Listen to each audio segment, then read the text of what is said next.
Welcome to the Unlist.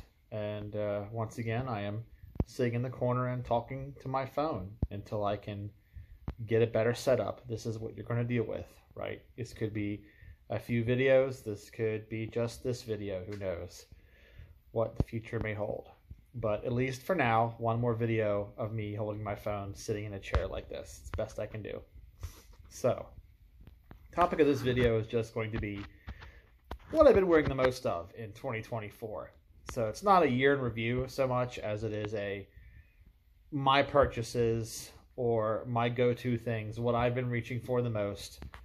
And we are 3/4 of the way through the year now. Summer is almost over. So I think it's time we can start talking about your most worn stuff of 2024, because wintertime is a bit of a different game, right? You wear things in the wintertime that you wouldn't wear the rest of the year because it's cold outside. So, well, let's get things started. This year, I have probably, this might surprise you, but this year I have probably worn much more modern, much more recent releases than anything else, which is strange because, I'm the guy that has all the Avon stuff, and I'm the guy that has all the not all of the deep vintage fragrances. That's someone like JJ with 1,000 unicorn worthy expensive $400 plus discontinued fragrances. He's the guy with that kind of collection, the kind of collection that you need to get insurance on in case your house burns down or something, right? So me, I don't quite have it like that, but typically I do have more along the lines of deep vintages and stuff like that, or just obscure vintage things, whether it's vaunted or not necessarily vaunted. Some of the things I wear, despite their age, despite being discontinued, people just don't care about. So they're not lusted after necessarily. But this year has been a bit different. This year I've actually been wearing more just more modern, more, I guess you could say, mainstream. Just, it's not like I'm trying to get compliments or trying to be the quote-unquote frag bro or anything, or earn brownie points from the people who use Fragrantica and watch Jeremy Fragrance. That's not it. I'm not trying to slide in with that crowd because we just don't get along. I'm pretty sure we don't get along. So, but I mean, look at me, right? I'm not sitting there doing blue steel at the phone, right? And getting my eyebrows waxed. So I'm definitely not in that particular crowd. And I'm also not doing gym selfies and crap like that on my fragrance channel. So again, I'm not really in that particular avenue of the fragrance community.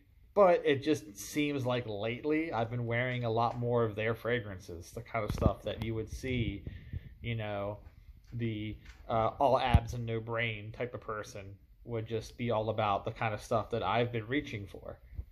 And it's kind of weird, and I've had to do a bit of introspection, like, why am I reaching for all these, quote unquote compliment bro, quote unquote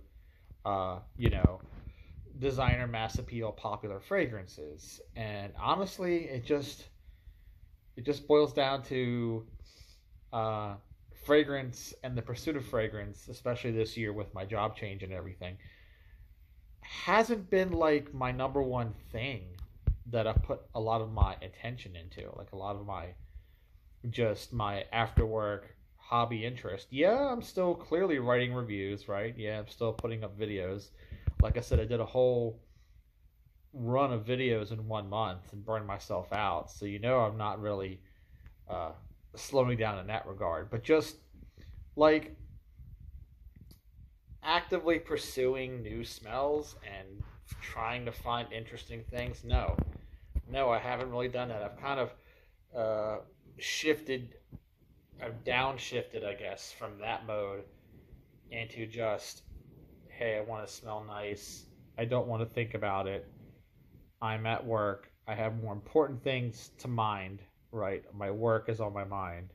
And then when I get home, my home life is on my mind. So, trying to wear a big statement-making niche fragrance or trying to wear some 1978 in a bottle chest hair medallions powerhouse or whatever, trying to make some kind of antediluvian, anti-trend statement with my discontinued fragrance of choice, or, here I am wearing weapons grade quantities of oud or oak moss or whatever. It's like that stuff is not on my agenda, right? I've just been so not concerned with that. I've been so detached from that. So instead, it seems almost natural that I would just grab these easygoing, fresh, clean, not super interesting, right? Not super captivating, not lighting the world on fire is a phrase I've been using a lot. I borrowed that phrase a lot from True Connoisseur, aka the Perfume Bonfire. He's changed his name more times than I think I changed my hat. So, but just that's the stuff I've been reaching for. That just to quote Lionel Richie, like easy like Sunday morning, right? And love it or hate it, right? In terms of personality, in terms of artistry, whatever your deal is, your chip on your shoulder is yours. It's not mine. But love them or hate them, a lot of those mass appeal, especially the more recent stuff, the more recent mass appeal stuff, it just goes on easy and you can wear it. And it's like paying attention to it is optional. You can pay attention to it and enjoy the way it smells, or you can forget about it. It doesn't like reach out and grab you. And of course, I've said stuff to the contrary about why that's bad, about how fragrances have all become just kind of like background noise, and we pine for the days when we had a Koros or a Poison or something, or a Yope or a fragrance like that, that reaches out and grabs you and says, "Hey, I am here," So today's fragrances, without there are certain exceptions, right? Obviously, Dior Sauvage is a foghorn. Okay, BR 540 is definitely a foghorn. There are exceptions. Okay, 1 million, which is a little bit old now. 1 million is like actually getting close to being 20. In 4 more years, it'll be 20 years old. So 1 million is actually a bad example. Let's scratch that. A more recent example, Spice Bomb, a foghorn. So yes, we do have the modern equivalent of powerhouse fragrances, the Invictuses, right? In every of their 1 million copies of Invictus, those are foghorns.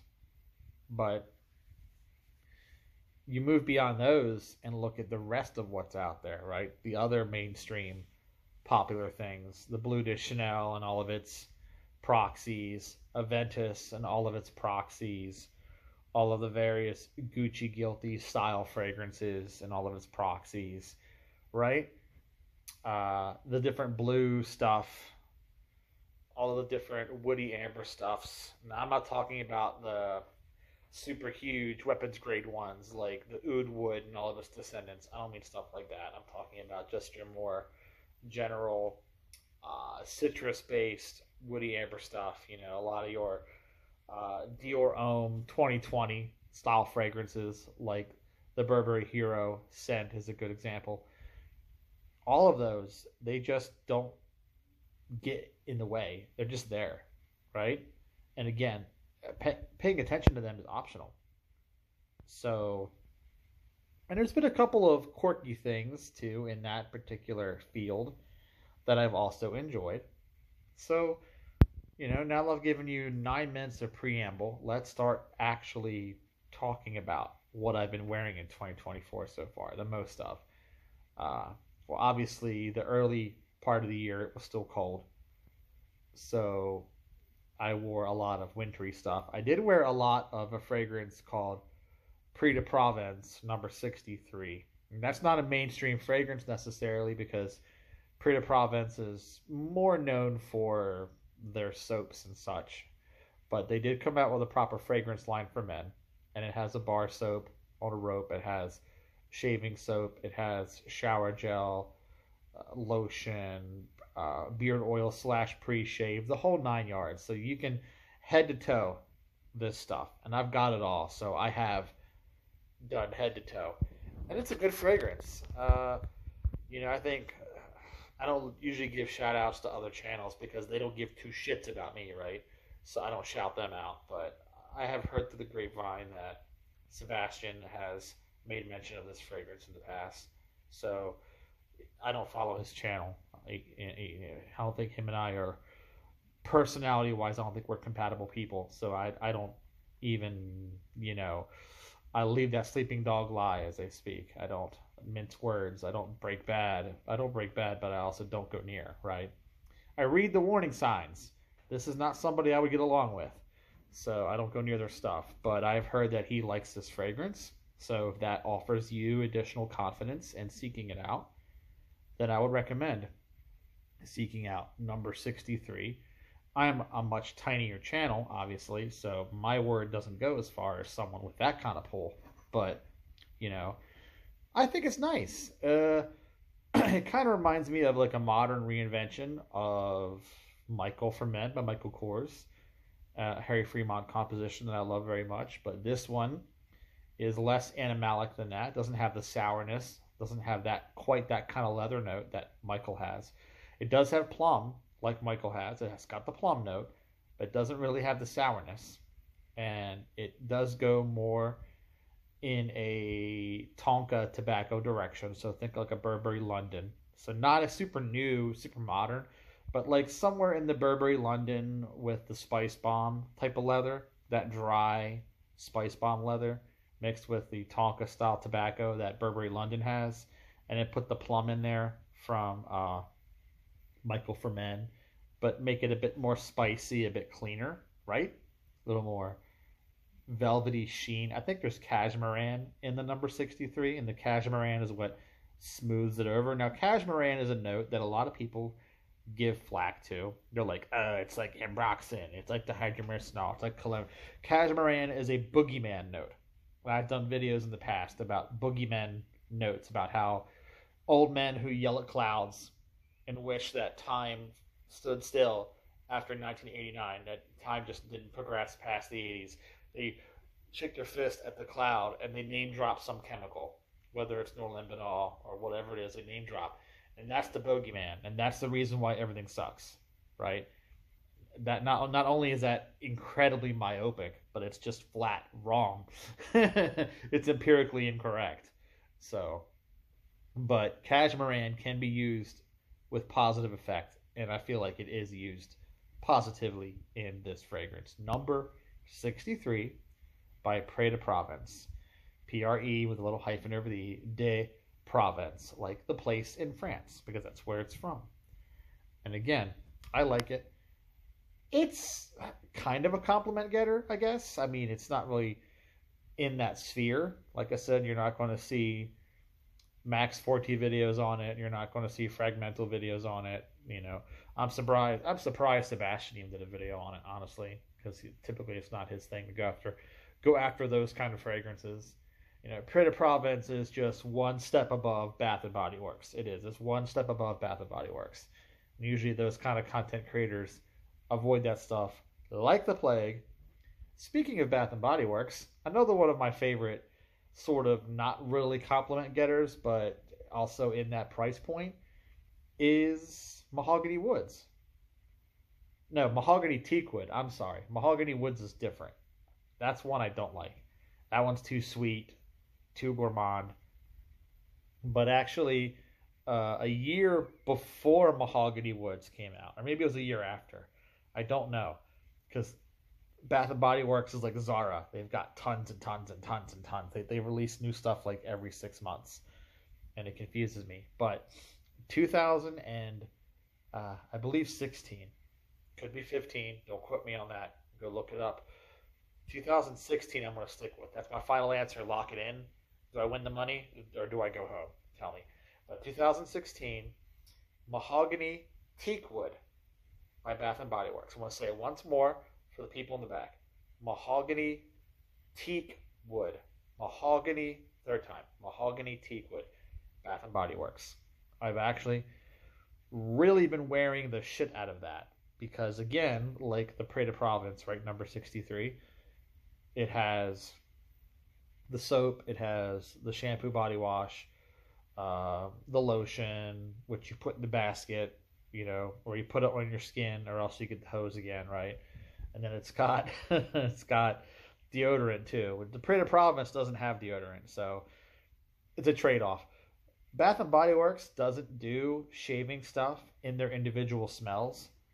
They do a shaving line with its own smell. And then each individual men's line has grooming products, but no shaving stuff, which is sad. I cry, actually. I cry a little because I would love to have shaving soap or shaving cream in the mahogany teakwood smell, but it doesn't exist. So the best I can do is take the bar soap and do like Grandpa did and rub the brush along the bar soap and then make up lather with that. And bar soap doesn't quite lather with the same level of slickness as dedicated shave soap because there's emollients and stuff in the shave soap that make it slick. Bar soap doesn't always have that tack to it. So a lot of times bar soap has thinner. This is off topic, I know. You guys don't subscribe to me for shaving advice, but here it is anyway. So you can use the bar soap in a pinch and it'll make lather, but it won't really do the lubrication that you need it to. So you have to do something else underneath of it, So, and anyhow, the mahogany teakwood doesn't have the shave stuff, womp womp, but it has everything else. And I've been wearing the hell out of it. And it's cheap. It is cheap as chips, 50, 60 bucks for a bottle. And God, just imagine if Eternity for Men had a woodier base and had a bit of the fruitiness from Fierce. Abercrombie and Fitch, Fierce cologne with the stupid abs on the bottle. All of that horrible millennial nostalgia that if you're my age, you're an older millennial, you're trying to avoid, right? I'm not ready for this yet, right? But all the millennial nostalgia with the Red Hot Chili Peppers playing in the background, everyone driving their Dodge Neon and stuff with their little iPod and stuck in their ears and stuff, and the Abercrombie and Fitch Fierce with the abs on the bottle. Take the fruitiness, just the fruitiness from that fragrance. Nothing else. Get rid of the rest of it. But the fruitiness from Fierce, drop it into Eternity, and then crank up the woods a little bit. And it's not like a specific cedar wood or specific pine or sandalwood. It's just wood. So it's probably just ISO-E Super, okay? It's probably all it is. ISO-E Super and maybe like a very thin woody amber material. I don't know, like a Timberall or something. A little bit of Timberall in there. But it works. It's very effective. It's clean. It's fresh. It's nice. It's a proper fougere, but it has a bit of youthfulness to it. But it also smells serious. You smell groomed. You smell proper. You go to work in this stuff.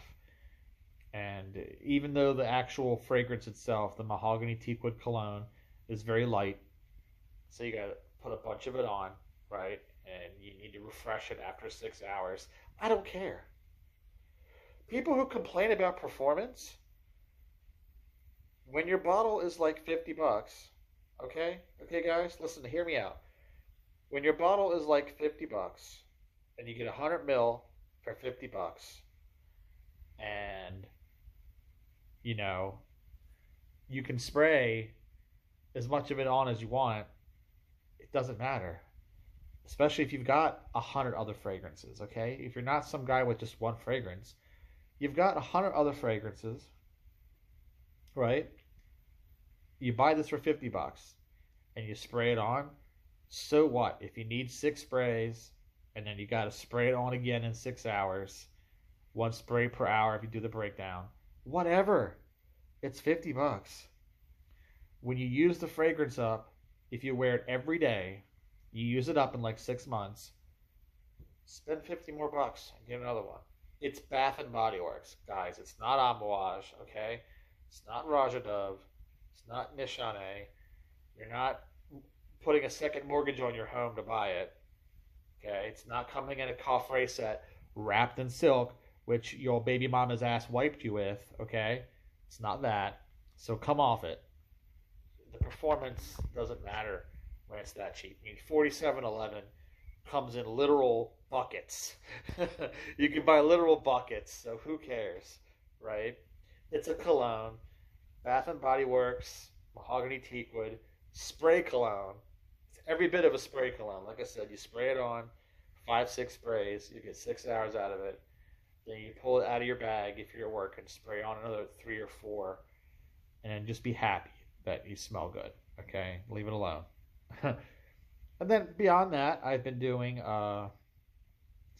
other complimentary, mainstreamy kind of things. We're at the tail end of the video now, but all the Mont Blanc Legend stuff, so including the new one, the blue one, which I will do a separate video. I will do a separate long form video on the blue one later, but for right now, we're just talking about what I wear, what I reach for. So, Legend Spirit, Legend Blue, Legend Red. Okay, they're all easygoing. They're all great, you know. The Explorer stuff too. So Explorer, Ultra Blue, Explorer Silver.